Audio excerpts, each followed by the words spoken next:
یہ ہے مقبوض بلوچستان۔ آج منگل 4 اپریل سال 2023 ہے۔ بلوچستان ٹوڈے سے آج کی علاقائی خبروں کے ساتھ میں ہوں آپ کا میزبان الیاس بلوچ۔ تربت پاکستانی فورسز نے 2 نوجوان جبری لاپتہ کر دیے، جبکہ سرینکن کے رہائشی نوجوان کو کراچی ایئرپورٹ سے جبری لاپتہ کیا گیا۔ نصیر آباد مسنگ پرسن سندھ تحریک کے سربراہ سورت لوہار کی والد محترم استاد حیدر لوہار پاکستانی فورسز کے ہاتھوں دوبارہ جبری لاپتہ ہو گئے۔ خضدار شاہ نورانی میں عوام فورسز کے آئے دن غیر قانونی ناجائز چھاپوں، چادر اور چار دیواری کا تقدس پامال کرنے خلاف احتجاج ریکارڈ کرایا، جس پر ایف سی نے فائرنگ کی۔ تربت فورسز کیمپ پر مسلح افراد کا حملہ۔ نوش کی کلات میں پاکستانی فوج پر حملوں کی ذمہ داری قبول کرتے ہیں بی ایل اے۔ بلوچستان کی جامعات کو دانستہ طور پر سازش کے تحت مالی بحران سے دوچار کر کے تنخواہوں کے لیے فنڈز فراہم نہیں کیے جا رہے ہیں۔ نیشنل ڈیموکریٹک موومنٹ سبی مسلح افراد نے گھر میں گھس کر میاں بیوی کو قتل کر دیا، جبکہ جو فائرنگ میں ایک شخص ہلاک ہو گئے۔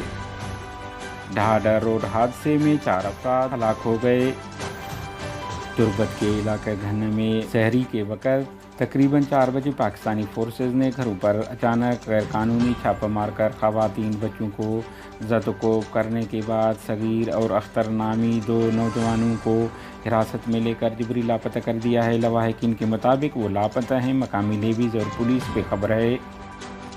تربت کے علاقہ سرینکن کے رہائشی نوجوان رحمدل بلوچ ولد اسماعیل بلوچ، جو کراچی ایئرپورٹ سے دبئی جا رہے تھے، گزشتہ ماہ 30 مارچ 2023 کو کراچی ایئرپورٹ سے لاپتہ ہو گئے ہیں۔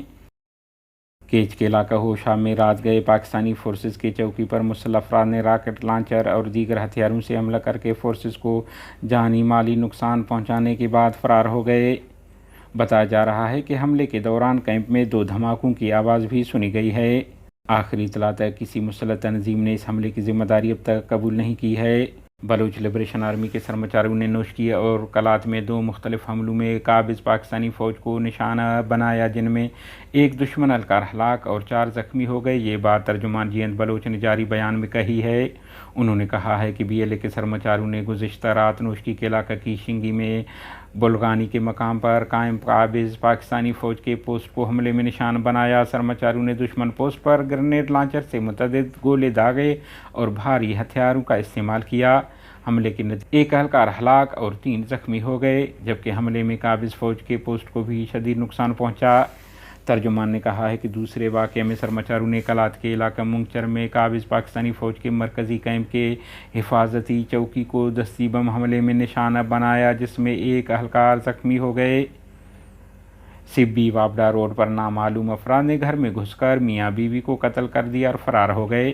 بتایا جا رہا ہے کہ وابڈا روڈ پر نامعلوم مسلح افراد نے ناصر مقصود نامی شخص کے گھر میں گھس کر اس کو اس کے بیوی سمیت قتل کر کے فرار ہو گئے، تاہم قتل کے وجوہات معلوم نہیں ہو سکے ہیں۔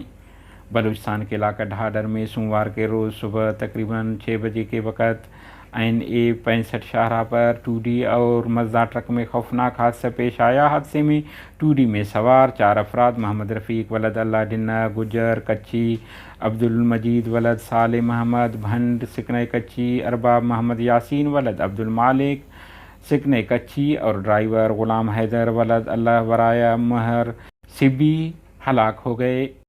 جوب کے علاقہ گڈ کی بابر پولیس ایریا میں نامعلوم نوجوان کی نعش برآمد ہوئی ہے۔ پولیس ذرائع کے مطابق نوجوان کو فائرنگ کر کے قتل کیا گیا ہے۔